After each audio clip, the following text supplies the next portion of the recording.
वसुदेवसुतं देवं कंसचाणूरमर्दनं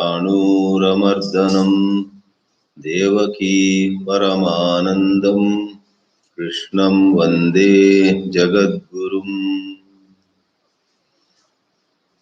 As we may remember, Lord Sri Krishna's instruction began with a bang. He first touched upon the utter indestructibility of the self, the pure soul. He just pulled the carpet below Arjuna's feet, saying to him, "What are you talking? Nobody is dying here. Nobody will come to an end. The self in everyone is not only indestructible, but no damage can ever happen to it. Fire cannot burn it, wind cannot blow it away, and so on." Coming one notch below, then Sri Krishna talked about Karma Yoga. Even if you think that everything is real, people are going to die, you must be always anchored in your duty. This is simple and therefore this teaching is most popular. All of us are advised by Sri Krishna to give priority to duty and then do that duty with no insistence on personal gratification. That I should enjoy, I should be honored, I should be praised, I should become popular, etc. That personal dimension, personal gratification is to be put aside. Nobody should misunderstand Karma Yoga as going about our duty, not caring for result at all. Work should be executed well towards getting the best results. We must make a distinction between results and results that gratify the little self in us. As all of us know, the second chapter of Bhagavad Gita ends with a very beautiful and famous portion of Sthita Prajna Lakshanas running into 18 shlokas. If you add the shloka where Arjuna asks his question, it is the 19 shlokas at the end of chapter 2 that constitute Sthita Prajna Lakshanas. And where are we presently? Presently, as we are poised to take the 49th verse in this class, class number 36, we are left with 5 shlokas before getting down to the Sthita Prajna Lakshanas. What are these 5 remaining verses? Do they have something new? Certainly not. These 5 verses just highlight and emphasize and reiterate the position that Sri Krishna earlier took and elaborated also quite a bit. We saw in the last class the Chatussutri of Karma Yoga. Number 1, be anchored in dismissal of personal reward. That is called yoga. Be anchored in that yoga, which is saying all results go to God. I do not want any selfish gratification here. Yogastak kuru karmani, 1. Sangam tyaktva, 2. Give away or abandon the insistence on personal rewards. Please God, number 1. Let go of selfish ends, number 2. And number 3, after all is said and done, when the results come your way, stay equal. And the 4th sutra just praises the outlook of Karma Yoga. This Samatva, the fourth part says, itself is yoga. So the way the word yoga is used in the first quarter of verse 48 is different from the way the word yoga is used in the last quarter of that very shloka. The first one is Ishwararpana, the last one is the description of that sadhana. This sadhana is yoga. Samatvam yoga uchyate. So the remaining five verses actually praise this same karma yoga in such glowing terms that even those who for some reason did not grasp its significance would also be awakened, hopefully, to see how valuable it is to work in a spirit of seva, selflessness.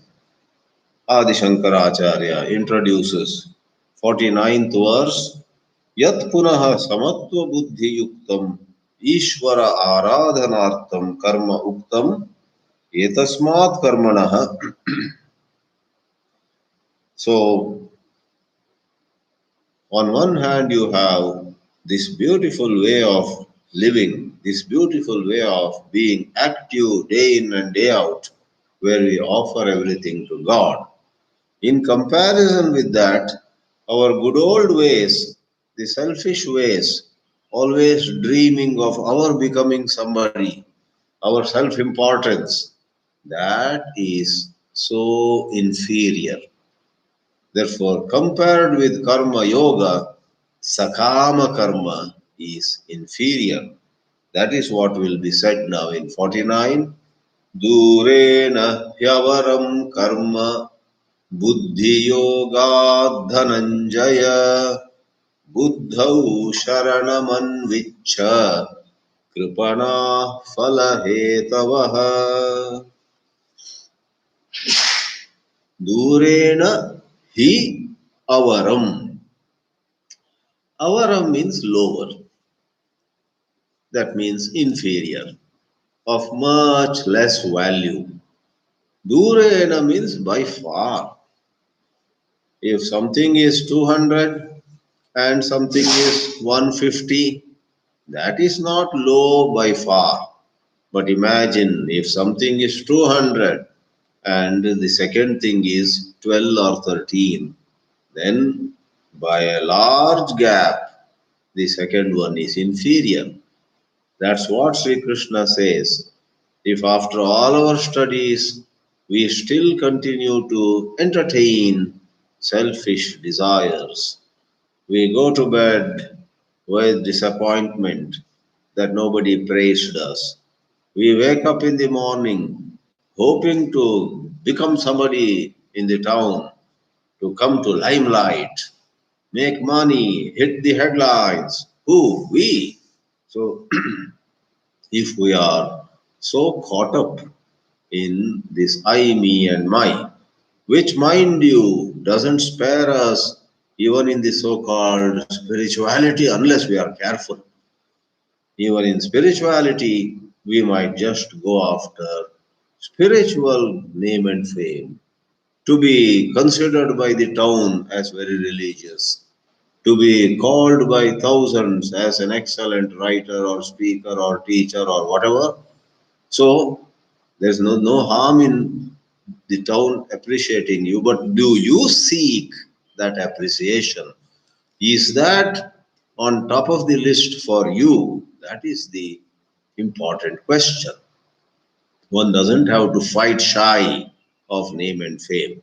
Some people misunderstand and always stand behind, always hesitate to such an extent that it is difficult to work with them. If there is a group picture, they will avoid coming. If there is everybody going to come to the stage, they will disappear. Somewhere we want to mention their name, no, leave me alone. And so they do it so much, so people find it hard to work with them. As they behave as though their name, their picture, etc., coming into some media will block their spirituality. One must be very clear. Even if you become world famous, that is not a problem in spirituality. But if you desire to be on your own, desire to be well known even in your little village, that will be a problem. Was it what you wanted, or was it something that came and you looked at it without getting enamored by it? Then Karma Yoga is perfectly all right. Many a time, perhaps you will agree with me, we have to allow our name, our picture to be used somewhere. We have to be in limelight in order to serve better. So our heart, our conscience should know, are we in limelight for limelight's sake, or are we in limelight to be empowered to serve better? If our priority is serving people, is doing our best, reaching out more people with no selfish interest, then incidentally, if some name and fame come towards us, that's not a problem. A truly intelligent karma yogi will not fight shy of it, will not, under the pressure of some narrow concepts, disappear from the scene, for she or he is keen to carry on the good work that she or he is doing. So, for the sake of a good work, they put up with some publicity. They are not seeking it, but they put up with it without getting attached to it. Durena avaram. So, selfish work is way down. Avaram is down. As you know, param is higher, aparam is lower. Aparam and avaram are synonyms. Lower than what? Buddhi yoga. Lower than this way of acting that we described so far, where there is the Ishwararpana Buddhi. So it is called Buddhi Yoga. Somewhere else, Buddhi Yoga may mean Jnana Yoga. But here, Buddhi Yoga is Karma Yoga only. Why call it Buddhi Yoga then? Because Karma Yoga, more than hands, requires the Buddhi with the right outlook. I want to serve. I want to give my best, and doesn't matter whether I will be recognized or not. So that is Buddhi. That is a healthy outlook. Therefore, it is Buddhi Yoga. O Dhananjaya, O winner of wealth, when Arjuna went on various wars, invariably his victory would bring a lot of wealth to his own side, to his own country. Swami Chinmayananji used to humorously say, Dhananjaya, the winner of a lot of foreign exchange. He always would use some expression to tickle the audiences. One who brought a lot of foreign exchange to one's own country, he would say. Sri Krishna advises you and me under the pretext of Arjuna, Buddhau Sharanam Anvicha. Seek refuge in healthy outlooks. If our life is marked by stress and anguish, agony and anxiety, the reason is not so much the external situations, but the wrong buddhi that we have. Our buddhi, which is always highlighting personal gratification, naturally causes a lot of heartburn to us. If our buddhi is emphasizing service to others, there will not be any heartburn. We will live the day with cheerfulness, and we will sleep at night deeply and very well. The last line, last quarter of this verse has an echo of Brihadaranyaka Upanishad. The part says, Kripanaha phala hetavaha. Those who always ask for personal reward. What did I get in the process? My name did not come in that list. You know what? They forgot me in the vote of thanks. Can there be anything more terrible than that? Etc. Suppose such people are called phala hetava. Those who make a big issue. See, a pinch of pain, a little disappointment, or our recognizing that some people are not treating us properly. All that is fine. But to think about it day and night and to be deeply disturbed by somebody not recognizing us is almost like a disease from a spiritual point of view. To note something and feel a little bad is human life. It's not that we are blind to somebody insulting us, not that we go and ask him to insult us more. Every one of us moves away from insult and moves towards praise. But as we do that, as we go more towards people who appreciate us, and as we keep a distance from those who find fault with us, we must examine our own bosom. Have we got attached to praise, or is it out of a certain common sense logic that where there is appreciation, we will be able to do more meaningful work? That's about it. It's not any attachment to continuous and regular praise. If that is the case, pretty good. Kripana means pitiable. You know the word kripa. Kripa at places is compassion, but some other places kripa can mean pity. You pity a poor man and you show pity, and that person is in a pitiable condition. Do I and you want to be in pitiable condition? Long back I heard a statement. It's better to be envied than pitied. So more people want to sit up on some high pedestal.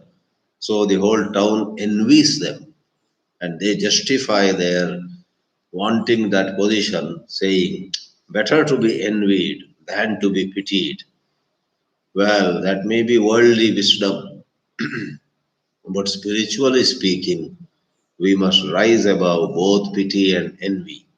We neither seek people's envy. We don't want the whole town to be jealous of us. We don't care. Nor do we want anyone to look down at us. These things should not be an issue. But Sri Krishna says, those of us who are always with a begging bowl for regard and respect and recognition and praise are pitiable.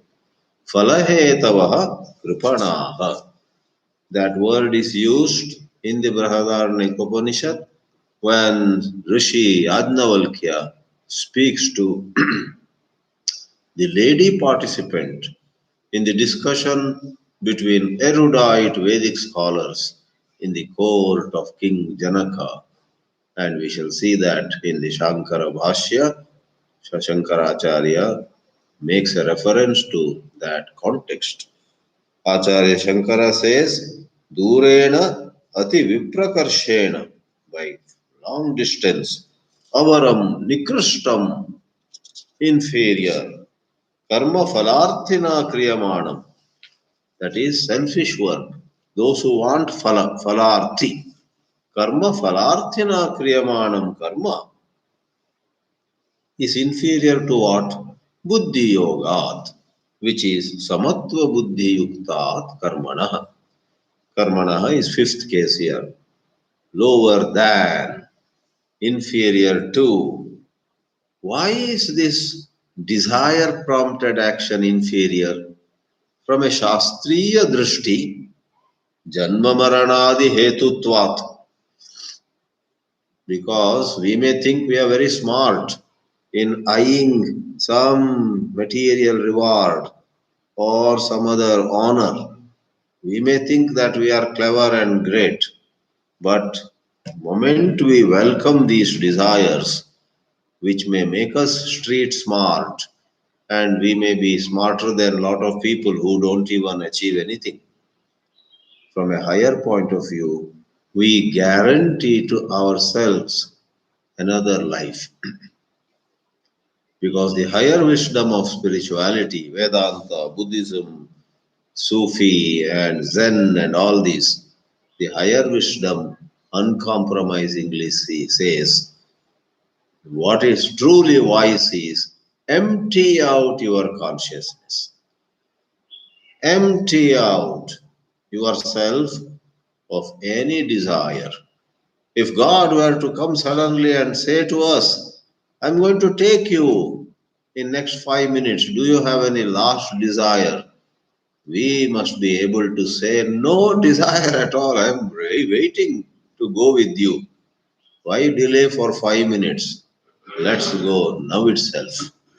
So, if Yama were to come and take us, we are ready to go, not out of irresponsibility, not out of escapism, but we have emptied our consciousness or our mind of personal ambition. We have stopped imagining that the world will not run without us. We have stopped imagining that we are so important.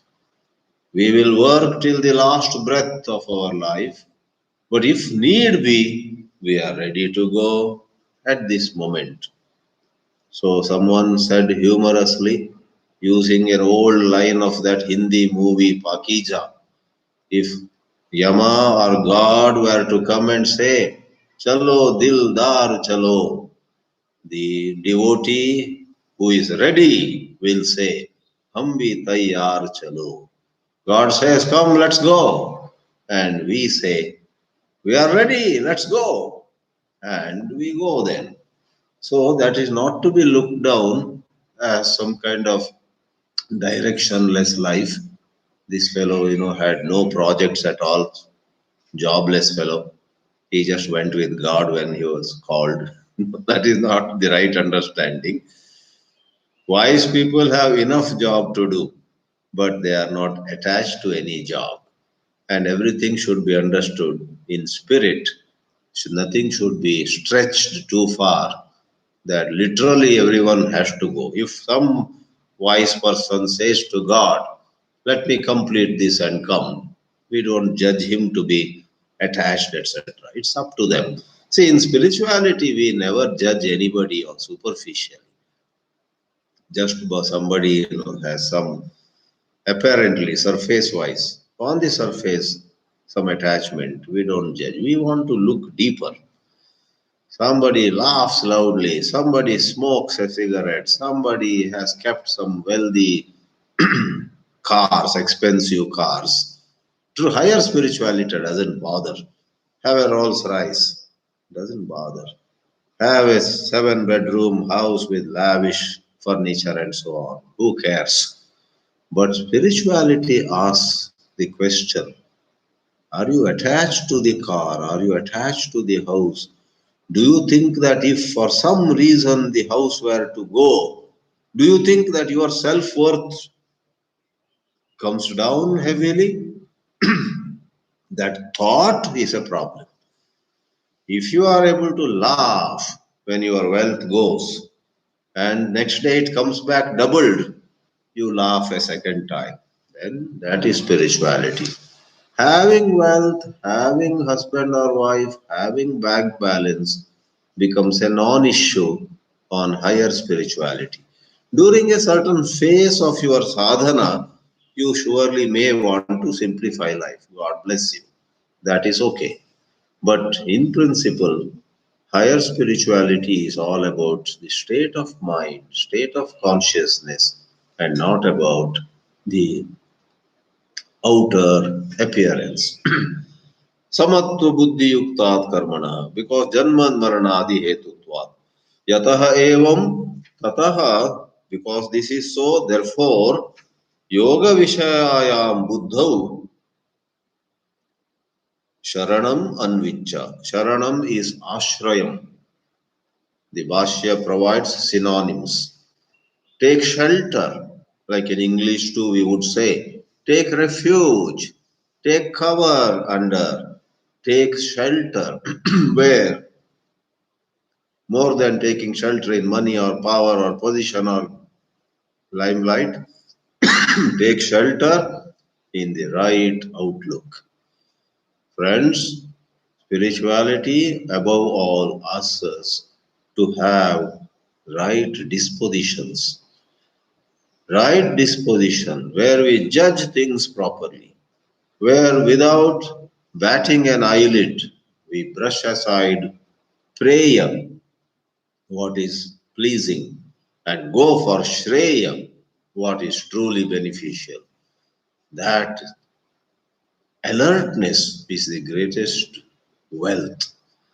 In life, when you and I look back, can we not say our moments of big blunders were when we didn't judge properly, when we made some foolish decisions?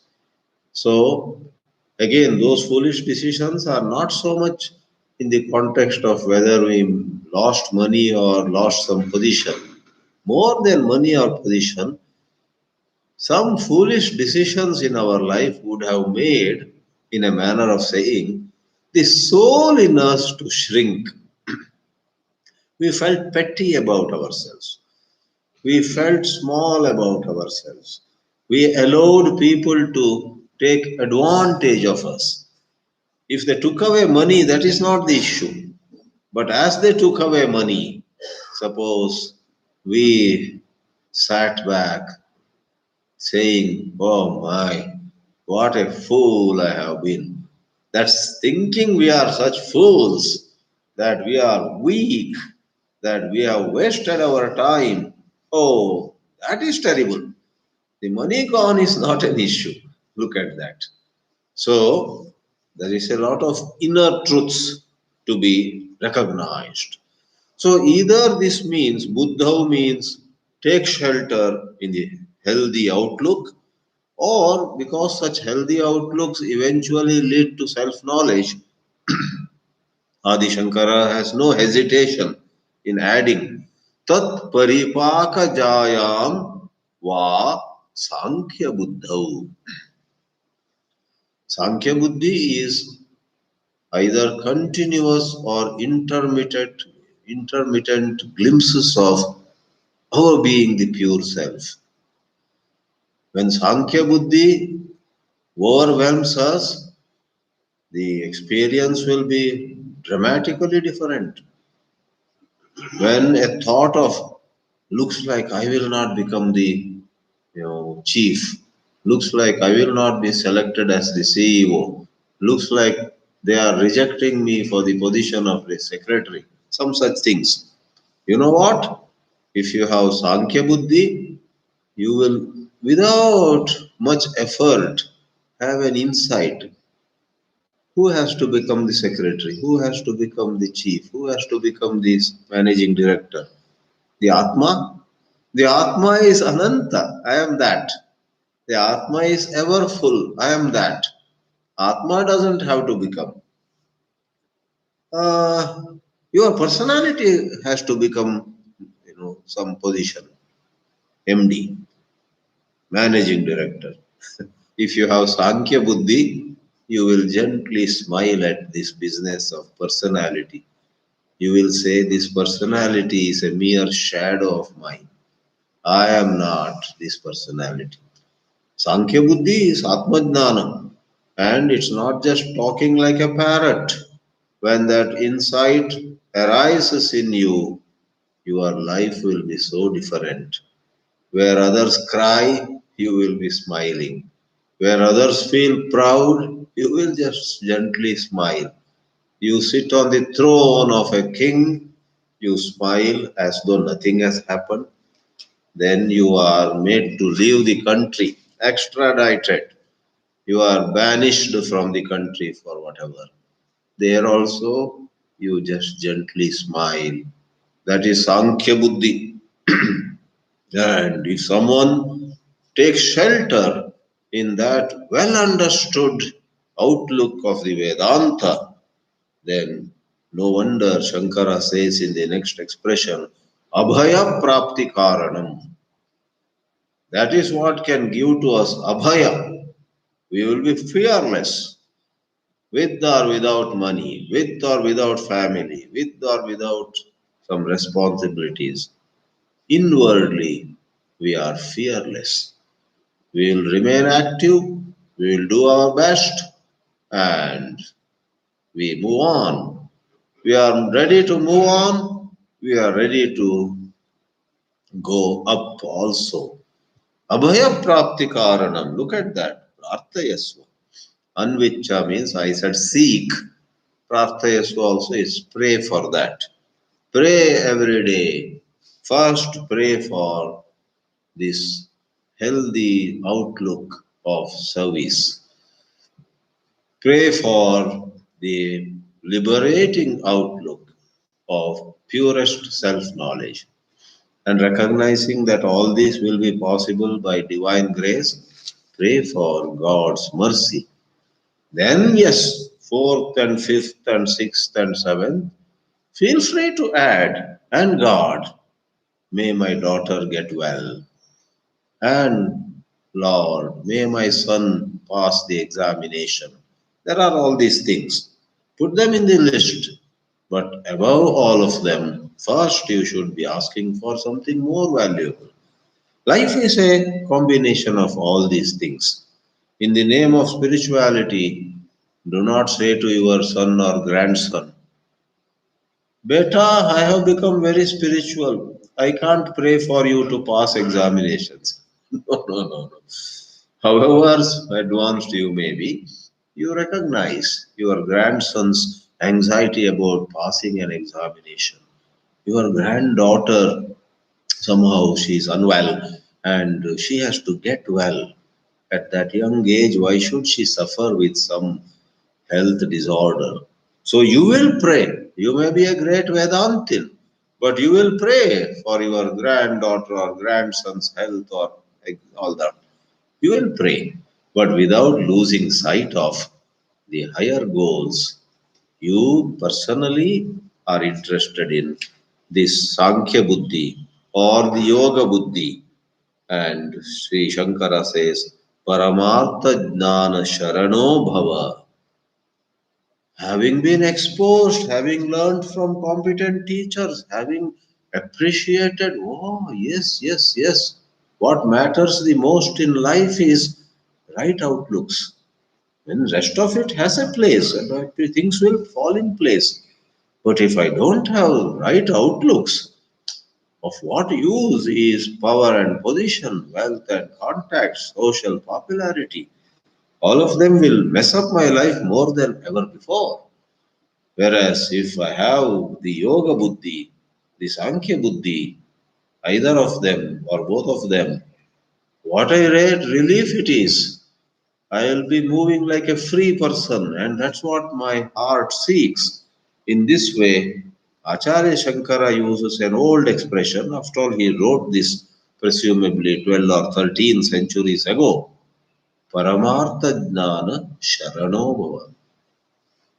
Take refuge in the noblest of spiritual outlooks which you have understood by discussion, by listening to lectures, by asking questions, by reflecting. Own it. Have right vision. That is the greatest wealth. And in spite of it, suppose somebody doesn't work on these things, remains or holds on to some petty desires, sometimes to take revenge against some enemy. Yeah, all this is fine, but I want to settle score with that guy who did so much bad against me. After that, I'm going to be sannyasi. Some people plan to take sannyasa or literally or figuratively, but after teaching lessons to two or three people. So their one agenda has to be completed. After that, abhayam sarva bhutebhyo, there is some expression in the Vedas. Sannyasam acharet. One must go for sannyasa and say, I am not going to hurt anybody. I am not going to covet anybody's wealth. I am not going to harm anyone. I come to a town not to take away anything. I come to a town, after a few days, I move on. That is the sannyasi life. The sannyasi is not interested in robbing anybody of anything in a gross or subtle way. That is called abhaya. A sannyasi cannot give abhaya to people like police give or military people give. A sannyasi is not coming with a stick in hand or a gun or a, a revolver. That is not that kind of abhaya he can give. He cannot give. What is the abhaya in that famous statement? Abhayam sarvabhutebhyo dattva sannyasamacharet. What is meant is more difficult than holding a sword or a gun, etc. That with a little training anybody can hold. But here, the emptying of consciousness, emptying of all personal desires, then it is possible to come to villages and towns, cities and places, eat at rich people's houses sometimes, eat in a very poor house some other time, and move on, keep moving on, and more than outwardly, in one's own mind, one is always with a zero account. Nothing is written there. I must try to get his car. I must try to get a house like she has. That is not in a sannyasi. Even if people press that sannyasi or sannyasini, come on, ask for something. He or she says, leave me alone. I don't want any of these. All of you have these wonderful houses and cars and this and that. It is so nice to see, but I don't want to have anything. I am like wind. The wind keeps blowing.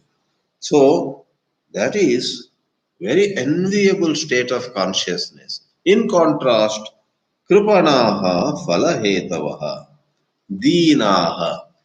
Deen also has that flavor of miserable, pitiable. Dainya. You may have heard a prayer.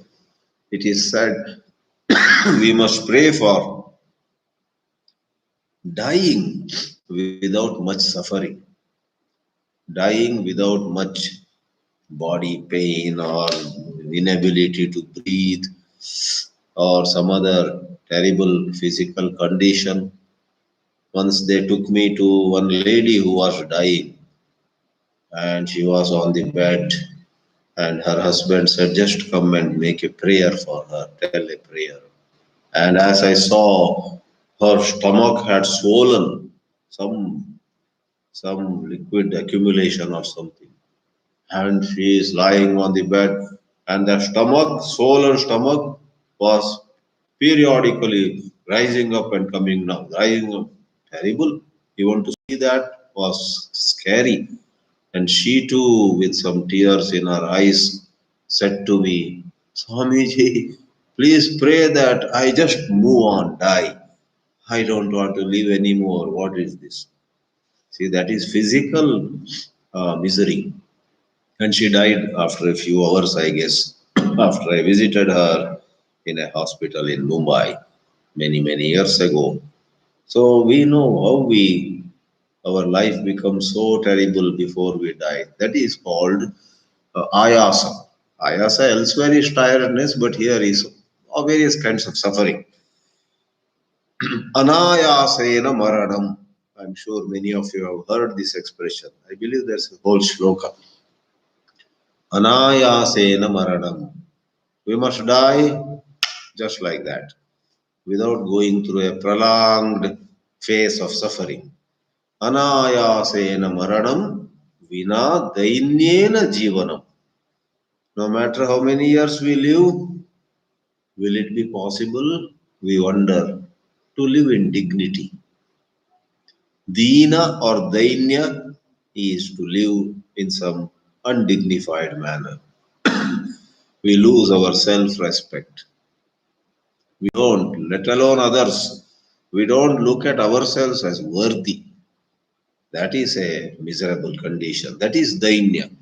And Shankaracharya says, Kripanaha means Dina, Phalatrishna, Prayuktaha, Santaha. Most people don't recognize that that state of affairs has come about because they, in their mind, have always been seeking respect, wanting some kind of honor. You enter a party and you look around. Let me see today how many will say good evening on their own. Let me do one thing. I am not going to say good evening or Hari Om to anybody. I want to know how many people respect me in this town. In this way, grinding your teeth, suppose you go around. Sorry, you may be smart in conducting that exercise, but it is sad that you are so much bothered about how many people will say good evening, Hari Om, how many people will respect you. It is sad that such a thought hijacks you even as you enter that social gathering. How nice it would be if you were to join a gathering and you know well that they may talk to me, they may not, they may give me a place on the stage or they may not. Nobody may come and offer a soft drink to me. I may have to myself go and pick up, etc. You know very well, but you are not bothered. You just look at all of them with love. Well, these are such nice people. Wow, I wish I can do something for them, even if it's a little work. That kind of thought is in you, let us say. And even if some untoward thing happens, even the very family that had invited you to the party comes and makes a face and gives you a hint that it is better you leave the party with a pinch of hurt, of course, but broadly you understand and you leave and you empty your mind of insult, hurt, etc. Suppose not easy, but Sri Krishna is talking of that, and that is what takes you closer to the highest self realization.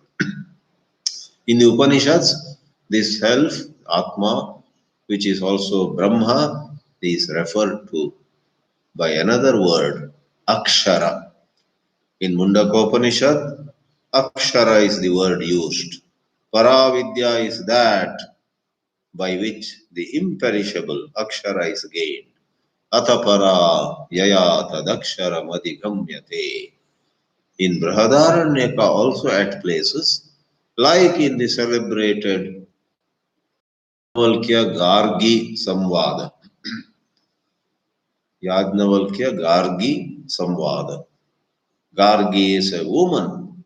If you see Upanishad Ganga, the television serial that came on Doordarshan, which is available now on YouTube and DVDs, etc., Gargi is shown as fairly young lady, if not very young, 20 or 25, maybe 30 or 35. But I must tell you, the Orthodox centers, you know, who who are a little reserved about women learning Vedas, about non-Brahmins touching Vedas. If you go to Orthodox places, they will say, well, women better not study Vedas. What about Gargi? They will say. This Gargi, Maitreyi, etc. were very old people. So for some old ladies, it is okay, and so on. So Orthodox people have their views, and in today around the world there is so much outcry against Orthodox positions. But having said that, I must hasten to add, very interesting it is that in these Orthodox circles also you've come across gems of people. It's not that they are all bad people, but in certain issues they have a different view. Just as you can't generalize about Christians or Muslims, about Hindus or Buddhists. Likewise, maybe it's a quick digression. Among the orthodox people who say Brahmin is by birth and such things, which you may not agree with, you will find a lot of other noble qualities. Like there was Periyava, Chandrasekhara, Saraswati, Kanchi Paramacharya, very orthodox. You know, of course, his time was 50, 70 years ago, but he was so orthodox in so many matters. But if you see his life, his tapas, his austerity, if you see his simplicity, his knowledge, you will prostrate before him. He was the one who guided Paul Brunton to Ramana Maharshi. So it's a strange world. Just as you feel jitter about how your own son or daughter has a different view than you have in some matter, sometimes you feel a jitter about some orthodox people. But take it with a grain of salt. Just let not one issue make you, you know, brush them aside at a sweeping stroke. They have their strengths, they have their possible shortcomings. We have our strengths, we have our possible shortcomings. Anyway, Gargi, let me not stick there. According to some, Gargi was a much older lady, 60-year-old, 70-year-old. But Upanishad Ganga shows Gargi as a pretty young 35-year-old lady. Doesn't matter. The quotation here is Yajnavalkya saying to Gargi, Yova etadaksharam Gargi aviditva. When you split the sandhi, aviditva asma lokat praiti sakripanaha. Gargi, no matter what one becomes, maybe CEO of a very prosperous multinational company, or maybe president of the most powerful country in the world, or Nobel Prize winning scientist, all that is all right. Hats off to those. But if with all that or without all that, somebody in human life doesn't realize this akshara, aksharam aviditva. Viditva means upon knowing, after knowing. Aviditva means if one did not know this imperishable Brahman, if one did not know God, if one did not know the ultimate truth, all other achievements by this lady or man are of no avail. Sakripanaha, that person deserves to be pitied. That this person deserve to be looked at with, alas, you didn't make it. But I got a Nobel Prize for some subject. That's okay. That you don't bring that here now. You didn't get Akshara. What's that? The other guy, the other lady asks. Then your spiritual quest is yet to take off. It is through spiritual quest only that you will find lasting peace. Gargi etad aksharam aviditva asmat lokat yaha praiti sa kripana. The word kripana thus finds an expression or finds a place in Brahadaranyaka, which is echoing here in the Gita. Kripana falahetava. We have to see in so many relationships we find somebody is so bent upon getting a piece of land, getting some monetary advantage, getting some. We also boil over that sometimes. Why does he want so much? Why is she so greedy? We get angry normally. But in our sattvic moments, when we reflect on such portions of Gita or other texts, rather than getting angry with them who are trying to make more money, etc., we feel great pity for them. Kripana falahetavaha. She has so much and yet she is trying to grab some more money. Oops, how sad. What a waste her life is going to be. If this is the psychology, the outward gain or loss is okay. but she is caught in a certain psychology of just grabbing more and more personal gratification. We are rather blessed if we do not have that kind of psychological hang-ups. If something that had to come, sometimes a family property share and so on, something that should have come to us in spite of our effort, in spite of the court cases, in spite of every well-wisher telling that other party, suppose, went to them.